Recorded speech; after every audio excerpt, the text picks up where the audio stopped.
Today on FSI, we are breaking down the Tampa Bay Buccaneers and the Chicago Bears from a betting perspective. We are 7-1 on our Twitter, so make sure that you follow that for our official moves. Now, I've gone over all the film. He's done all the analytic research. I'm your host, Tom Cross, and to my right is our analytics expert, Stephen Fu. Thanks for tuning in this week. The Buccaneers are on the road as a 5.5 point favorite. They're minus 270 on the money line, and the Bears, they're plus 230.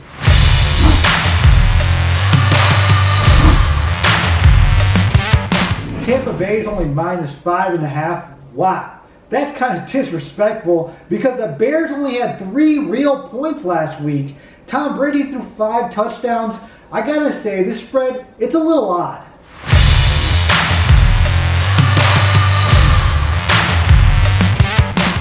The Bucs are favored by only 1 possession this game, which is actually quite surprising. The only thing going for the Bears is they haven't traveled in 3 weeks, and they proved to be very unreliable last week, scoring just 1 field goal on offense. I wouldn't really count their touchdown because the game was already over at that point. And with the spread being so low, I expect a lot of money to be on the Bucs.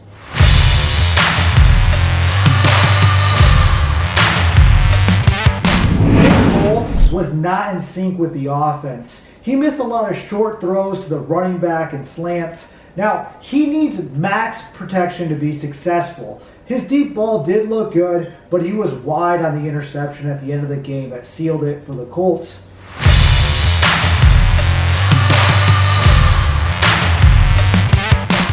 Tom Brady is off to a good start this year.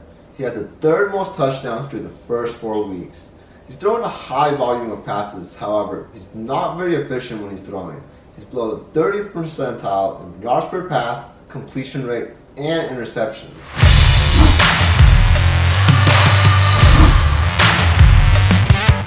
The Bears' offensive line was suspect against the Colts. The Colts were able to pressure or sack them 28% of the dropbacks. Now they're playing a Bucs D line that was able to get there 35% of the time against the Chargers.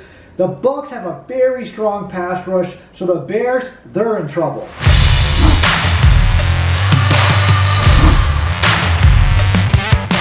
The Bears' defense has been struggling to apply pressure this year, with only 8 sacks and 149 pass attempts. They're well below the league average, so that means the Buccaneers should have plenty of time to pass this game. Tampa is currently ranked 5th in pass protection while only giving up 5 sacks on the entire season.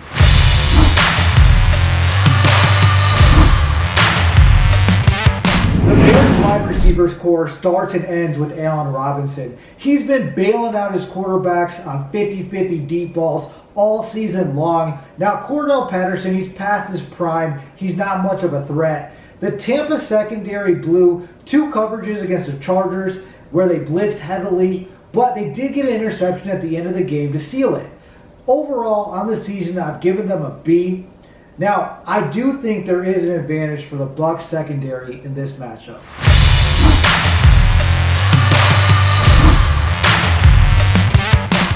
Tampa Bay will have a depleted receiving corps without 2 of their top 4 options.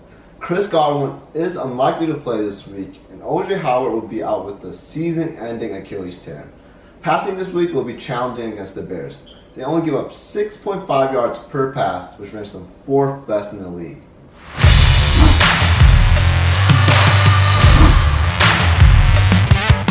The Bears' run game is non-existent. They only ran 2 effective running or screen plays last week against the Colts. You know it's pathetic when Cordell Patterson is lining up at running back. Now, the Bucs are monsters against the run. Their linebackers are dominant, and they tackle very well in the screens. I gotta give a huge advantage to the Bucs here.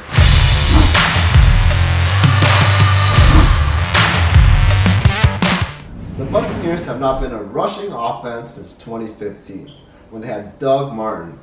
The rushing production is pretty low this year. They're ranked 20th or lower in every rushing category.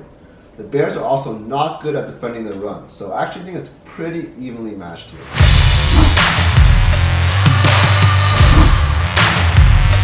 The Bucs, they have a huge advantage here on the defensive side of the ball. The only thing that troubles me is that their weapons are a little bit banged up. So you gotta wait till game time to make sure that Mike Evans or Godwin are playing. If Scotty Miller is their number one option, it's gonna be very tough for them to score on the Bears defense. So take the Bucs minus 5.5, but wait until game time to make sure the injuries are a go.